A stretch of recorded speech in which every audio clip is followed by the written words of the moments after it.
Hello everyone, I'm Amy Allen. I'm the founder and Managing Director of Senploy, and welcome to this Spotlight Session. I'm incredibly thrilled to be here today talking about something that I'm hugely passionate about, and that is facilitating meaningful connections in the employment world of special educational needs and disabilities. At Senploy, our mission is really quite simple. We're looking to bridge the gap between SEND professionals finding their perfect career and schools and trusts finding their perfect candidates. I hope you enjoy the session. Let's dive right in.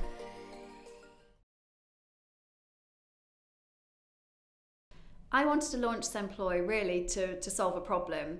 I worked in a special school and I absolutely loved it. Loved the people, loved everything about the sector.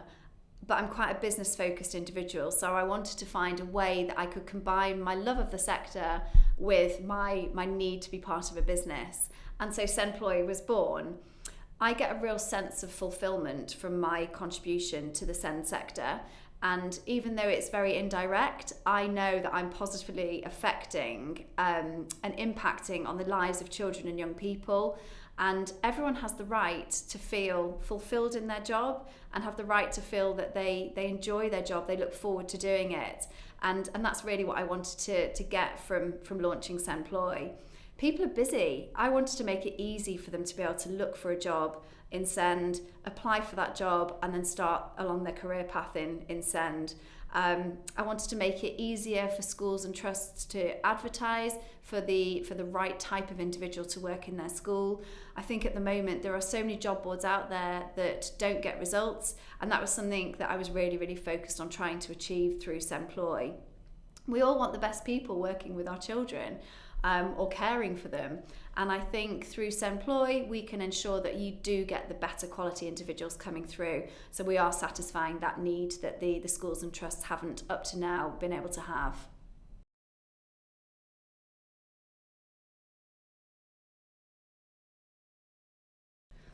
So I wanted to launch Senploy Spotlight Sessions because, and it can be a bit complex here, so SEND is an industry sector where it's just massive and it's complex. There's so many interconnecting parts, but also so many completely unconnected parts. But at the same time, everyone's working towards the same goal, which is to ensure that children and young people who are most vulnerable have the opportunity to live their absolute best life. And there's so many wonderful people out there working in special education, and they're doing incredible things.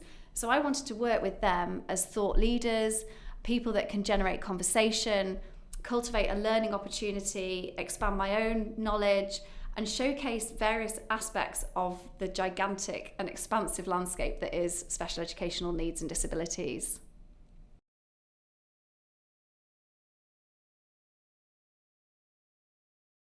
I get asked quite a lot about what Senploy does, how do we connect job seekers to jobs in special needs? And I have to say, Senploy is not a recruitment company. And I have to dispel that myth because so often people think that we are. Senploy is a job board or a portal, a hub, a space, a platform where you can advertise jobs in vacancies in special education and for job seekers to find those jobs. It's a one-stop shop. It's where you go if you're looking for a job in SEND. So we work with special education recruiters from schools, colleges, across trusts, local authorities, all those people who are looking for the best talent in SEND. And using Senploy simplifies the process. So it's an effective advertising space which gets results. So our job seekers overall, they are either working in SEND now or they're genuinely looking for a career in the sector.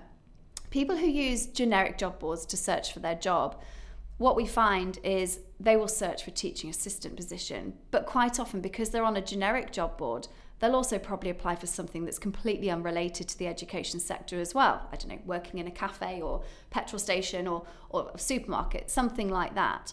So what we find is because people have actually made the effort to seek out a specialist job board, they're really bothered and genuinely interested in working in our sector. And that's why we're getting through a higher quality of applicant.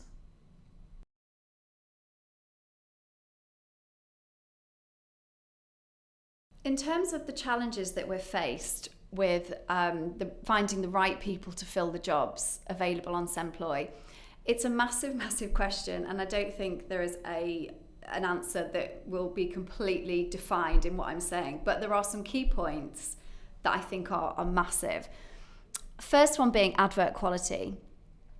From a client perspective, we see a lot of adverts, and the quality of those adverts is becoming increasingly poor.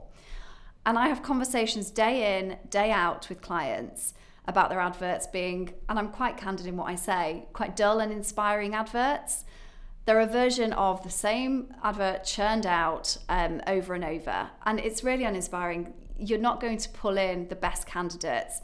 There's a bit of a that'll do type of attitude, and I always say you'll only get out of this what you put in. If you don't put the quality in, you're not going to get the quality out. We've had people say in the past, I just haven't had time to write adverts. I haven't had time to post the adverts. And I sit, and obviously I don't say this, even though I'm quite blunt sometimes, I don't say this to my clients, but I'm feeling, do you not think it's important to be advertising in the place where you're going to find the new candidates for your clients? You've just called me to say you're desperate for candidates, and now you're telling me you haven't got time to actually write those adverts and take the time to advertise for them. So you ask your I'd say to all my clients, ask your consultants the questions. Are you doing everything you can to get the candidates you need? And if they're not doing that, then obviously conversations need to be had. The other issue that we have on the site, and this is more of a sector-related issue, is the expectations of the candidates' experience and qualifications that are required versus the salary level that is on offer.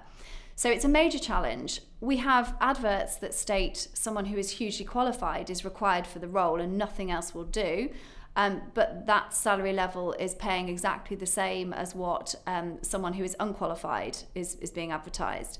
So there's a real disparity in terms of the salaries on offer and the expectation of the type of candidate that we can pull in. And I mean, it's a fact, TA level salaries are not great. That's not just my opinion, that is a well-known fact. The job is tough, it's hard work, it can be very involved, you're dealing with some really challenging behaviours potentially. And whilst I believe the rewards do outweigh any of those negatives, people also need to live, they need to earn money. So the salary levels, I think, really are an issue, and they do put people off applying for the roles. We've had issues in the past with the rigidity of the schools and the requirements that they set out. So they are very, very specific in saying exactly what they do need, and there is no variation to that at all. They are coming around to the idea now that they have to be more realistic as to who is actually out there and the type of individual they can get for the salary level that's on offer. And they've had to become more open-minded as the teacher retention and recruitment crisis is worsening. The next bugbear I have, which is still happening, even though we have so many conversations about how this is almost null and void, application forms. I appreciate they have their place, but I really want schools to start asking the question, why are we asking candidates to spend hours of their own time completing an application form? It's quite outdated to be doing that type of process. It's very, very limiting. I personally don't get it. A lot of my colleagues and my peers in the sector don't get it. There's a shortage of applicants. We should be making it easier for them to apply, not putting a barrier in place to then reduce the amount of applicants that come through. I had a client school quite recently that turned around to me and said, our HR manager wouldn't even consider changing the process. It's what we've always done, so that's what we always have to do. And whilst my frustration levels go through the roof, there's actually nothing I can do to change that. That's an internal process. And I think industry-wide, we need to be looking at how relevant the application form actually is in our sector.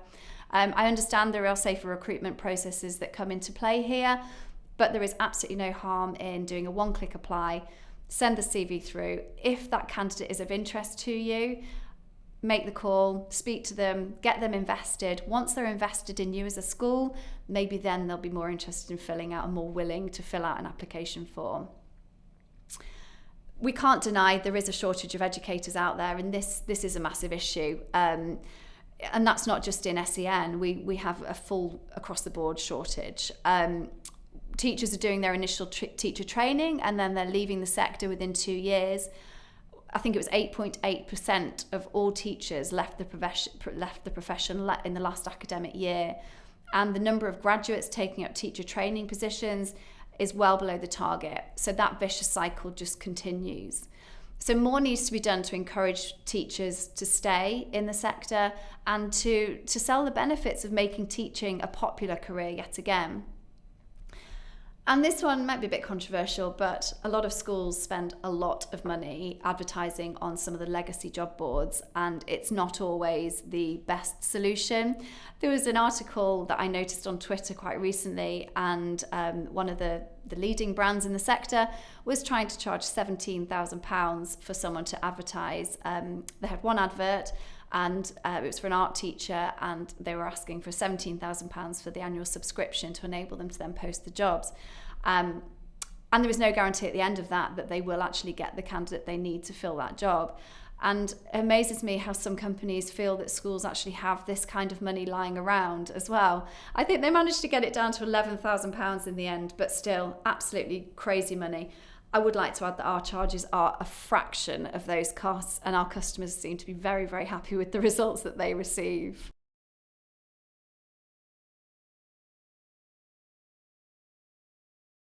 We developed Senploy to meet the needs of the SEN sector, simply because a specialist sector needs a specialist job board. Our mission and our vision, our value really is that niche drives quality, and this sector needs specialists in the roles.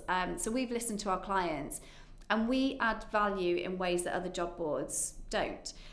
So I've worked in the sector myself. A lot of our clients who we deal with have been at the coalface of teaching and been in the education sector for many, many years. So they all have a lot of sector knowledge that they can translate into their day job. And they understand when they're talking to candidates and job seekers and applicants, they understand what those people are going through when they're looking for a job in the classroom. So our conversations and our shared experiences and the community that we're part of enables us to really satisfy that need because we know what we're talking about.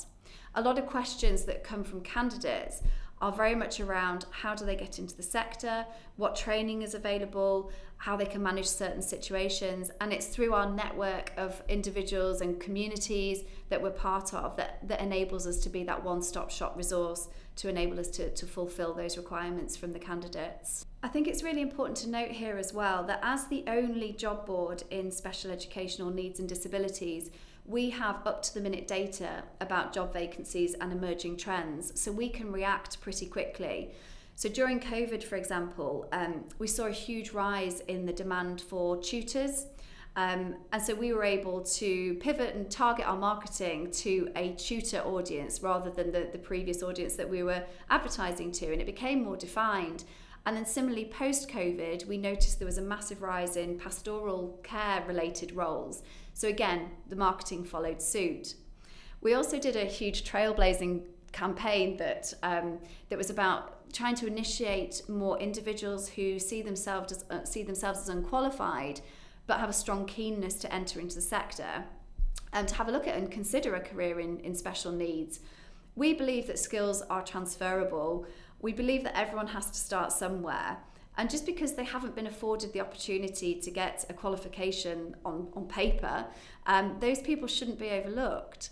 So finding some rough diamonds is really key to ensuring that we secure the practitioners of the future in SEND careers. So many people have experience from their personal lives that they don't even realise could be so transferable across to a school environment. And I think because we're encouraging those individuals to apply, that's why we're getting quality individuals through, people that really do have a genuine desire to work in the sector and to make a difference.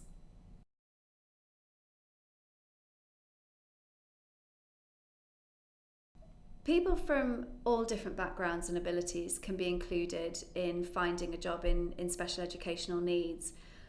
And Senploy is facilitating this by we're pushing more of a skills-based hiring focus. So rather than looking at just a qualification, let's push for the potential and focus on someone's ability and what they can bring to a role, rather than culling them from the application process just because they haven't reached the relevant qualification level. There's actually no mandatory minimum qualification requirements to work as a teaching assistant. It really is a sector that's open to anybody. And then when you're in the job, you can start to do the qualifications from there. And we really advocate this, I've talked about it previously, but we really advocate unqualified individuals. And I think we need to address what unqualified actually means. Someone with heaps of potential, someone with heaps of experience, but no formal qualifications. Are they unqualified? Because I would say they're hugely qualified, and they're the absolute golden nuggets that we need to be nurturing and ensuring are looking after our children and young people. There's no barriers, anyone can do anything.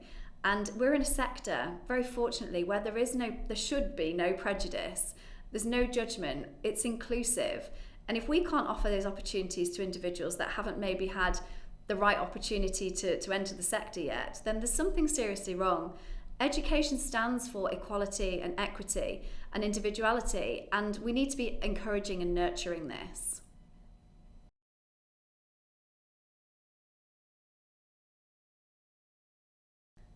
I'd like to share a story about a situation whereby I feel Senploy really helped someone who, without us, may not have made this decision. And this was a lady, she sent an email to us saying, how do I get into the sector? What do I do? I've got a child who's autistic and I'd really like to just use my experience to make a difference. And because she didn't have that formal qualification, she really didn't know what to do.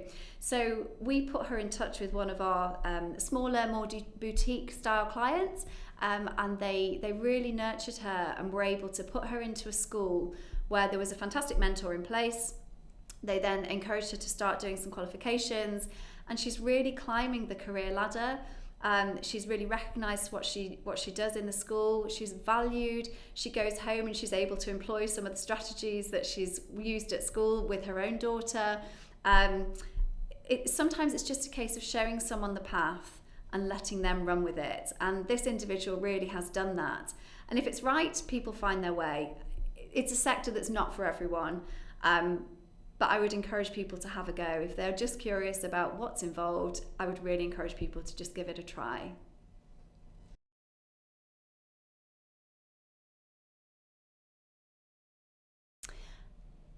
As Senploy is the only send job board out in the market, we have to be awesome at what we do, and I think we are very, very different from other job boards that are out there. So we rely quite heavily on a 360-degree approach to feedback with our clients and our candidates. So as their strategic goals and objectives change, we have to adapt, and we can do that pretty quickly. We work with them to get the best possible traction and generate the best candidates that we can. And for every credible candidate that comes through, that's another child or young person with SEND that's getting the support they need. And that makes me feel really, really good. So once we've generated those applications through Senploy, it's then up to the recruiters to complete the process. And there's so many elements in that process, from candidate generation to candidate starting the new job. And it can be quite a nerve-wracking time across the end-to-end. So we rely on our clients to manage that service once they've taken the applicant. They have to follow through the process to the absolute highest standard and reinforce, because the journey started with Senploy, we expect them to reinforce our brand values throughout that entire journey and reciprocate exactly what we stand for. With the candidates, we carry out a candidate audit regularly to ensure that they're really happy with what we're delivering. I'm pleased to say it's generally all positive. We ask their opinions and we use their feedback to then lead our candidate generation strategy. So we're able to adapt and keep evolving as the market's changing. And we genuinely believe that people who work in special educational needs and disabilities are absolute superheroes. So quite often we'll do nice initiatives such as running a competition, and we do this as a bit of an excuse to recognise and reward someone for their work, for their contribution. And it's the small things that really do mean a lot to people.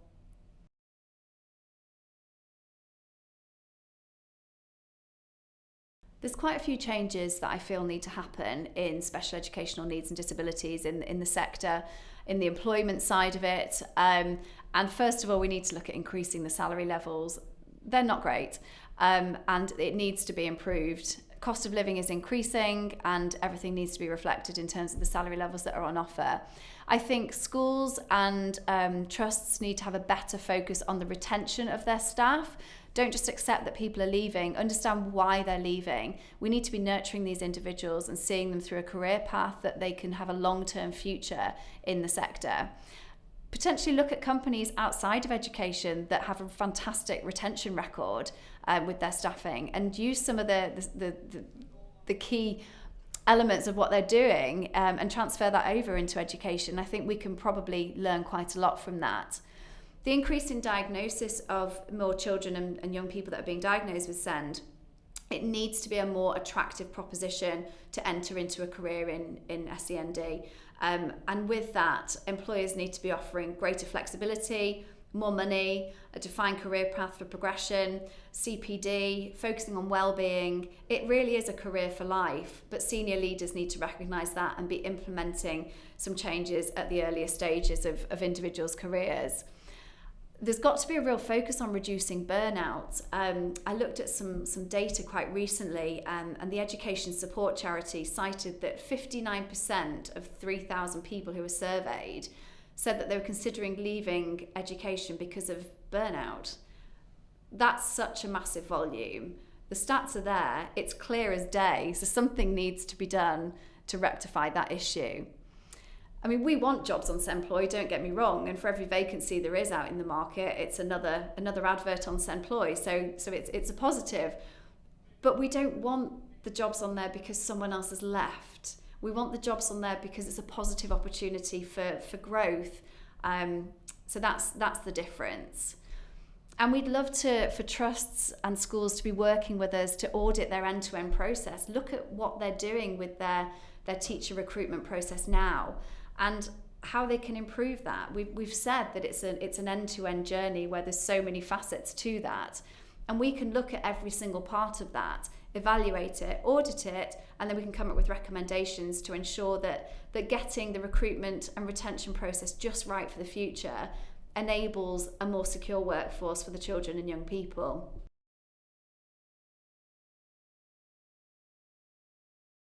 I think Senploy can play a massive role in the future of SEND education. As the only job board in the sector, we're going from strength to strength in building a brand, raising awareness. We exist, we're here to do something really, really good, and we're solving a problem. I see the business as being a pivotal part of schools, trusts, special education recruiters as their candidate generation strategy. And our goal really is to save them thousands and thousands of pounds in their recruitment candidate generation strategy. And we know we can do that. We're doing it already. We want to be recognised as the go-to one-stop shop job board for all SEND jobs across the UK. A problem exists, Senploy is the solution. And for anyone seeking a career in special educational needs, they can find their next job with Senploy, and it's a really easy process to apply.